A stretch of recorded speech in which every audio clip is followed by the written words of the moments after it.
Hey, how's it going? It's Emerson. Remington. And I'm Sebastian. We're Palaye Royale. You're watching Wheeler's Weekend Jams live and direct. Wheeler's Weekend Jams live and direct. Ladies and gentlemen, thank you for tuning in on another lovely episode of Wheeler's Weekend Jams live and direct. I'm here with the boys from Palaye Royale. How you guys doing today? Doing wonderful. I'm Sebastian. This guy's How's it going? I'm Remington, and we are Palaye Royale. Hell yeah. How has this Warped Tour experience been going for you guys so far? Spectacular. It's been kind of shocking because we weren't expecting rock and roll to really work out at Warped Tour, and it has. And it's a lot of the bands are a lot heavier and in a different, completely world of rock music. So for us coming on and having such a great response and kids singing along to the lyrics that just came out is a cool thing. It's refreshing to see people give a shit about live rock and roll. Hell yeah. There needs to be more rock and roll in this room, man. I agree. And hey, congratulations on your guys' new album, Boom Boom Broom Side A. Tell us what this album means to you personally, and how was the entire recording process for you guys? The recording process was extremely quick. We did it in 10 days. We did it with the guitar player of Smashing Pumpkins, James Eha. Oh yeah. So he produced it, but it was really quick. But we also did on the record.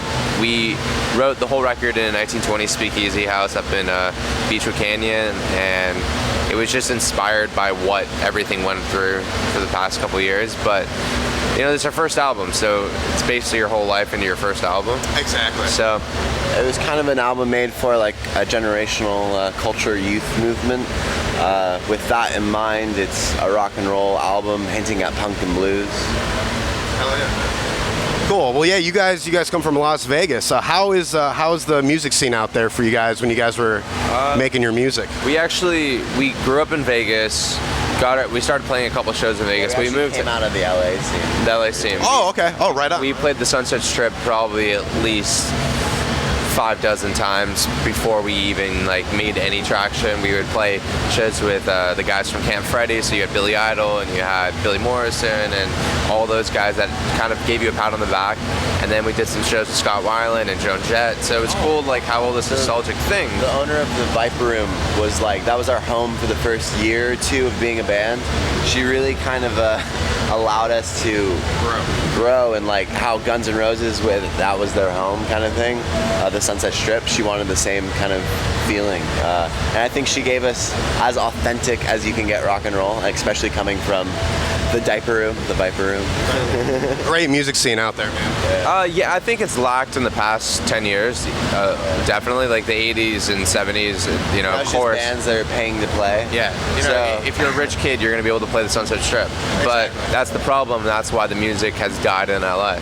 I just watched that new documentary on Janis Joplin about her moving out there and everything, and I still think it has that same passion. It's just for artists like you guys. Absolutely. There's a few people that we loved. There's bands from the LA scene that we always loved, like The Doors and stuff. So you had the early stuff. The 80s stuff we were into, we respect, but we were more 60s, 70s enjoying. Yeah. So it was definitely, for us to be a part of that scene and be reliving history, and you go and play the Roxy, and it's every single band in the whole entire world has played the Roxy. So when you're a very young band, and at that time we couldn't even get into the clubs, they had to escort us in. We could play, then we had to leave because we were underage. Oh, okay. So we were all underage till he still is underage. So really? Yeah. How old are you guys? I'm 23. 19. 21. Oh wow. Yeah. Okay, cool. So we've been playing LA. Despite our ages, we were still bringing this this crowd of models and friends and whatever people we hang out in LA with, and then fans, of course. And it was creating this kind of this atmospheric night, that hasn't been around kind of. And that's how we actually came up with Boom Boom Room. We held in the speakeasy house where we wrote the album. We did 2 shows where we crammed in 200 people, and we entitled the night Boom Boom Room, and kind of just did it like Andy Warhol style with Velvet Underground. Just trying to being as most intense to bringing back what was lost in live entertainment. And the thing is, events are lost. It's people have concerts, you go, you see the concert, and that's it. And there's nothing more than just like a couple lights and people not really giving a shit to throw something on, not even getting dressed to go on stage. Yeah. It's like you're kind of being unfair to a fan base when you're not giving them a show. And we fell in love with shows and the stylist of what music was about. It was an image, it was the way you sounded, and it was the way you were able to act and perform on stage and off stage. And I think if people go on stage, they don't even have a persona. They just walk on and they're like, all right, hey guys, we're gonna play some songs. All right, see you later. You know. Right on. So. Well, on a more personal level, since so many people inspire us daily, especially musicians, if there was one person you wanted to thank for getting you into your musical creativeness, who would that one person be? Funny enough, our mom was a rock and roll photographer back in the 80s, so she shot for Rolling Stone, and she introduced us to Paul Weller. He was in the Jam and the Style Council way back in the day, the mod father, and he was the reason why we even are out of school. He was like, if you want to really have a career in music, he's like, drop out. And we did, and we, happy everything's going well. Yeah. Otherwise we'd be kicking ourselves. So the good thing is like if it doesn't work, I could still be a fucking doctor before I'm 30. So Eric Burden of the Animals, actually his daughter, strangely enough, was the one that got assigned to Sumerian Records. Oh wow. And we're fucking huge fans of the Animals. So it's like and then another one is Kim Fowley, who was the legendary producer for Kiss and Joan Jett and the Runaways and stuff, and the album's actually dedicated to him. We were his last unfinished project, and he died before he was supposed to produce it, and he died on. So it's sad, but it was one of those things. His soul's still in there somewhere. Yeah, he lives in Hollywood Forever Cemetery, and it's it was one of those weird things to go to. What? Scares the geese. He scares the geese around. That's awesome. Well, I'm a huge movie buff, and I got one more question for you. Yeah. Without music to a movie, there's no substance. You got to have the music. Yeah. But if you guys had to compare your band to a movie, what movie would it be and why? Clockwork Orange.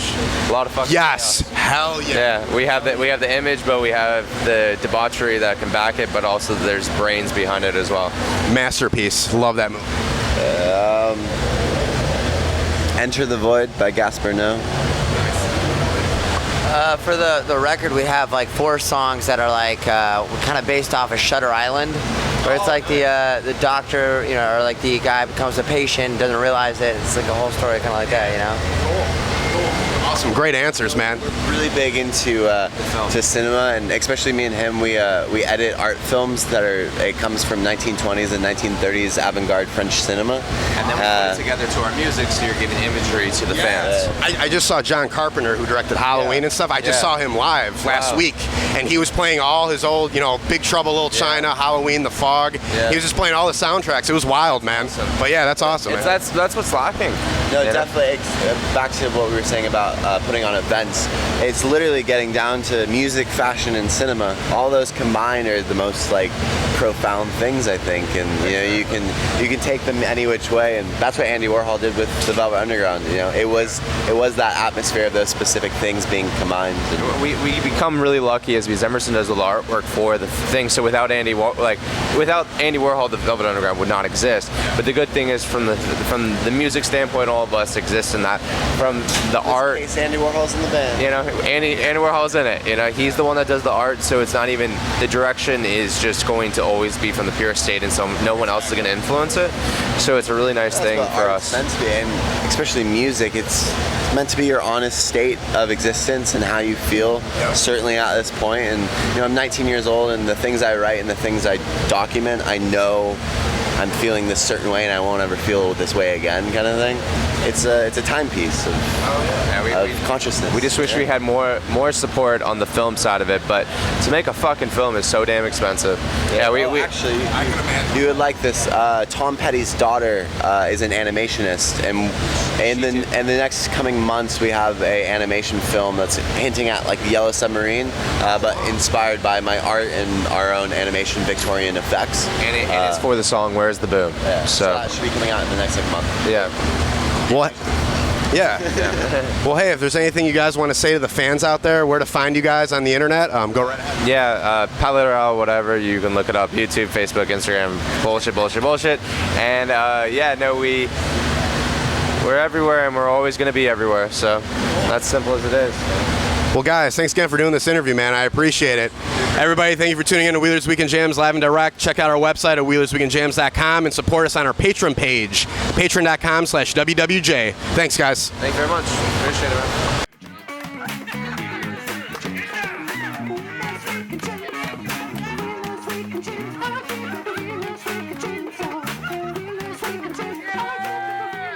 James.